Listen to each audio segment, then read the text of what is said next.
Hi, I'm Kellyjo Coney-Khan, and I'm glad you're here. Welcome to home, where you come to reset your nervous system and rewire your week. Today's episode is called When Grief Hits, the World Carries On.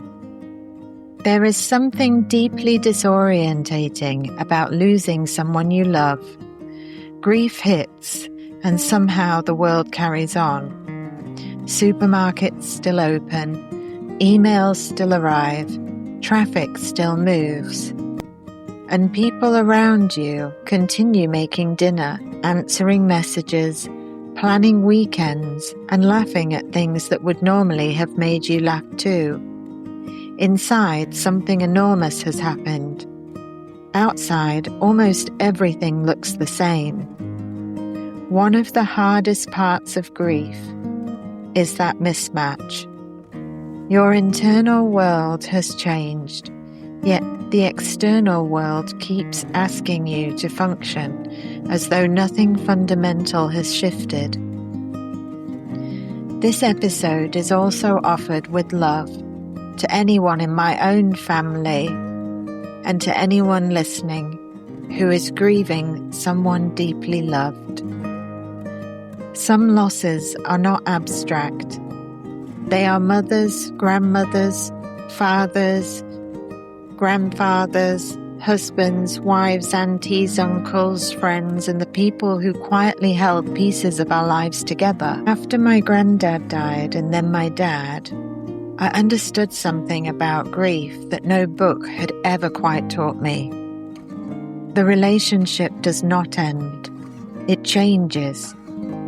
That is not denial. Continuing to carry someone inside you is part of human attachment. Death changes the way the relationship exists, but it does not erase the bond.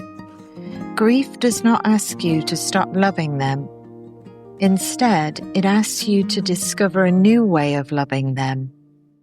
That is the work, not moving on, not letting go, not becoming grateful quickly enough to make other people feel comfortable. Something much deeper is happening.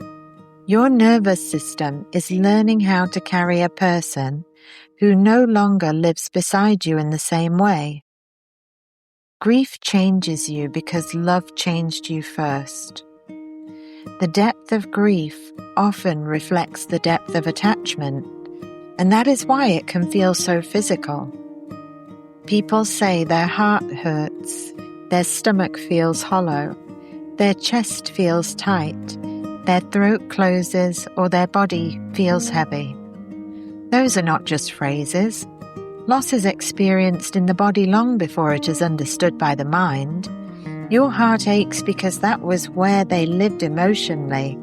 A hollow stomach can be the body registering absence before language knows what to do with it. Tight breathing may be the nervous system trying to manage something too large to process all at once. During grief, please do not ask your mind to solve what your body is still learning how to hold. If your chest feels heavy today, place your hand there, rather than trying to think your way out of it. When your stomach feels empty, notice the sensation before you search for an explanation. Should your breathing become tight, let the exhale become slightly longer without forcing yourself to relax. Gentleness matters here. Your body is not malfunctioning. It is reorganizing around love that has lost its familiar place to land. For a while, grief can feel as though someone has reached inside your life and rearranged the furniture. The landscape still looks recognizable, but nothing sits in quite the same place anymore.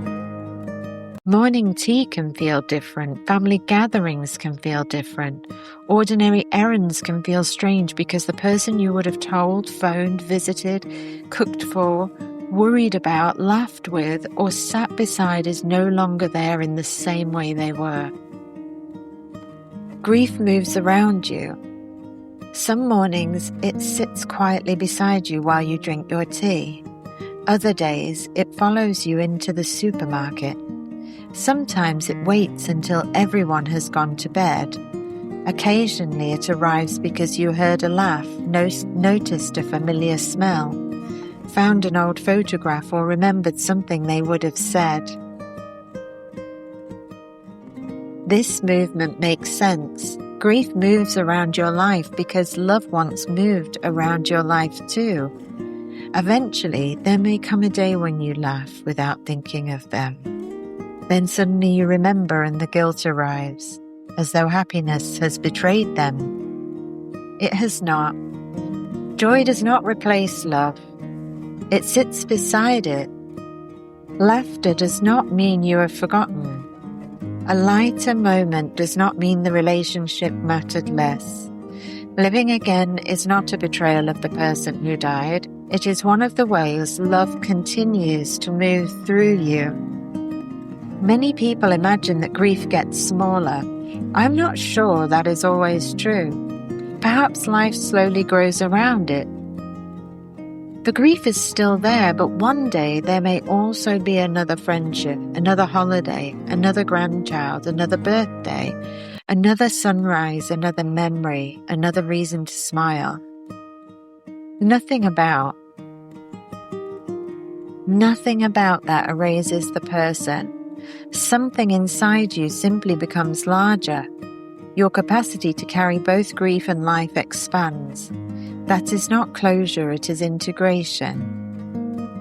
Repeated often enough, they become the rhythm that your nervous system learns to trust. Here are your 3 neuro nuggets for this week: steady, practical, and human. 1. Grief often comes in waves because the nervous system cannot process overwhelming loss all at once. 2. Speaking someone's name, telling a story, holding a photograph, cooking something they loved, or continuing a small tradition can help love find a new place to move. 3. Continuing to laugh, rest, work, or enjoy parts of life is not a betrayal of the person you lost, because the nervous system is designed to move between sorrow and restoration. So this week, if you're grieving, perhaps stop asking yourself how to stop missing them. Ask yourself how you can continue loving them. Maybe you speak their name, perhaps you light a candle, cook the meal they used to make, tell the story everyone knows even if you have told it before. Look after someone they loved. Live one of the values they gave you. Let your body know that love still has somewhere to go. Next week on Home, I'll be joined by Father Ian Delinger for a deeper conversation around grief, meaning, spirituality, human connection, and what helps us stay connected when life becomes difficult. And if you have any questions related to how you're feeling, your nervous system, relationships, or emotional patterns, feel free to send it to me privately, and I may feature the answer in an upcoming episode of Home. Love once lived between you. Now it lives within you. That is why grief changes you. Not because love ended, but because love moved home. Until next time, I'm Kellyjo Coney-Khan, and this is Home, your weekly reset.